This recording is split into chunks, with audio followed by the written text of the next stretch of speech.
अस्सलाम वालेकुम व्यूअर्स, उम्मीद है सब खैरियत से होंगे। देखती आंखों सुनते कानों को समद अहमद खान का सलाम। तो बात है कुछ ऐसी कि अभी कुछ दिन पहले एक टॉपिक हॉट ट्रेंडिंग था सोशल मीडिया पे, फतवा ऑन पबजी, और जिस पर मैं काफी सारे लोगों से जो है वो मेरी बातें भी हुई थी, मैं लड़ा भी था फेसबुक पे, और ये टॉपिक मेरे जहन से निकल गया था। लेकिन अभी कुछ दिन पहले मेरा दोस्त, मेरा भाई Munir from YouTube channel Munir alive, उसने वीडियो बनाई थी, तो वहां से मुझे याद आया कि हाँ यार ये टॉपिक तो, इस पे तो जरूर बोलना चाहिए। तो let's jump into the case. तो सीन कुछ ऐसा था कि जामिया बिन्नौरी टाउन, जो कि one of the biggest Islamic university in Pakistan, वहां से एक फतवा जारी होता है कि पबजी खेलना हराम है, और उस पर रीजन, उसकी एक्सप्लेनेशन ये दी जाती है कि उसके अंदर जो है वो आइडल्स की वर्शिप होती है, सही है, तो उस वजह से उसको हराम करार दिया गया है।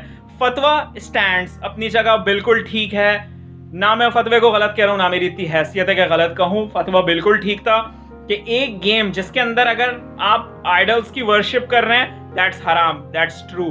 लेकिन यहाँ पे एक फ्लॉ है, यहाँ पे लड़वाने की कोशिश की गई है उलमा को और गेमर्स को, ठीक है, और वो इस तरीके से कि मैं पबजी मोबाइल का एस लेवल प्लेयर हूं। S is almost highest rank in PUBG mobile, और मैं रोजाना खेलता हूं, 2-2 4-4 घंटे खेलता हूं। और बिल्कुल उसके अंदर ये आई थी अपडेट, पबजी में एक मैप है सैनहॉक के नाम से, उसमें ये टेम्पल अपडेट आई थी कि आप आइडल होता है उसके सामने जाके हाथ जोड़ोगे तो आपको वो वेपन, इक्विपमेंट्स, अटैचमेंट्स देगा। तो ये बिल्कुल गलत चीज है। लेकिन ये अपडेट आई थी 2 महीने पहले, 2 months बैक ये अपडेट आई थी, और इससे पहले के पाकिस्तानी जो प्लेयर्स हैं वो एहतजाज करते, अरबिक प्लेयर्स जो थे, क्योंकि पबजी के जो सेकंड हाईएस्ट प्लेयर्स हैं, second highest number of gamers जो है वो मुस्लिम्स हैं, तो अरबिक गेमर्स ने जो है इसके ऊपर एक्शन लिया और इसको रिमूव करवाया, जिसमें एक अल्हम्दुलिल्लाह हाथ मेरा भी था। मैंने भी इस चीज के स्क्रीनशॉट्स लिए, पबजी को ईमेल करी, उनको रिपोर्ट डाली, और हम सबकी मेहनत से वो रिमूव हो गई अपडेट, और पबजी ने अपडेट रिमूव भी करी, और मुस्लिम जो प्लेयर्स थे उनसे माफी भी मांगी, उनसे अपोलोजाइज किया, क्योंकि कोई भी कंपनी ये नहीं चाहेगी कि उनकी एक गलती की वजह से, क्योंकि पबजी कहाँ का गेम है, पबजी है चाइनीज एंड साउथ कोरियंस, वहां पे आइडल्स की वर्शिप जो है इट्स अ कॉमन थिंग, लेकिन हमारे मुसलमानों में ऐसा नहीं होता।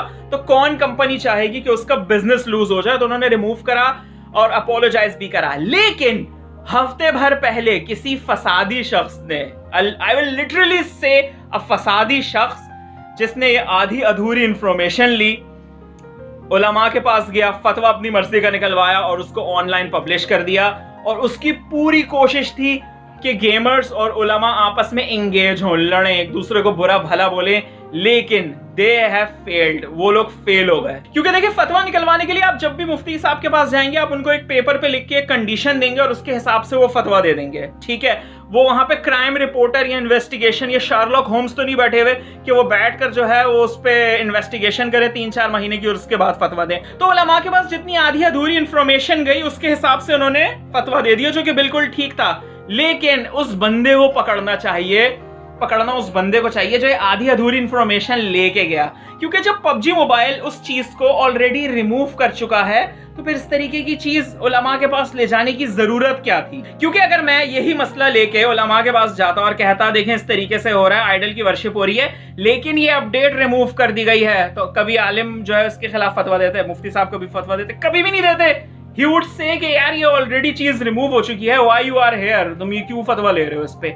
लेकिन असल कल्प्रिट वो है जिसने उलमा को और गेमर्स को लड़वाने की कोशिश करी, क्योंकि जाहिर सी बात है बहुत सारे गेमर्स ऐसे हैं जिनका पबजी मोबाइल से घर चल रहा है, जिनकी bread and butter he PUBG mobile है। आपको शायद ही मेरी बात नॉनसेंस लग रही हो, लेकिन बहुत सारे लड़के लड़कियां घर बैठे पबजी से पैसे कमा रहे हैं। मैं नहीं कमा रहा ऑफ कोर्स, क्योंकि मैं अभी स्टिल स्ट्रगलिंग स्टेज पे हूं, लेकिन बहुत सारे लोगों का ब्रेड एंड बटर जो है वो पबजी मोबाइल है, थ्रू ऑनलाइन स्ट्रीमिंग। वो गेम की ऑनलाइन स्ट्रीमिंग करते हैं, और यूट्यूब या ऑनलाइन जो भी प्लेटफॉर्म वो यूज कर रहे हैं वो उनको पैसे देता है। तो जिस शख्स का घर पबजी से चल रहा हो, अचानक उसको पता चले कि पबजी को हराम करार दे दी है, वो तो फ्यूरियस हो जाएगा, वो डेफिनेटली हाइपर हो जाएगा। लेकिन अल्हम्दुलिल्लाह ये जो भी साजिश थी, ऑफ कोर्स ये साजिश थी, इट्स अ कॉन्स्पिरेसी जो कि बुरी तरीके से फेल हो गई। तो मेरे भाइयों दोस्तों, आप लोगों के पास जब भी इस तरीके की सिचुएशन आए, और आने वाले टाइम में आएगी, क्योंकि फसादी लोग जो है वो हर जगह होते हैं और उनका काम होता है लड़वाना, तो जिसने अभी ये कॉन्स्पिरेसी करी है वो बाद में भी कर सकता है, वो किसी और चीज को लेके कर सकता है। तो जब भी ऐसी सिचुएशन आए तो उस बंदे को पकड़ो जो फतवा निकलवाता है, ना कि उलमा को, क्योंकि उलमा आप जो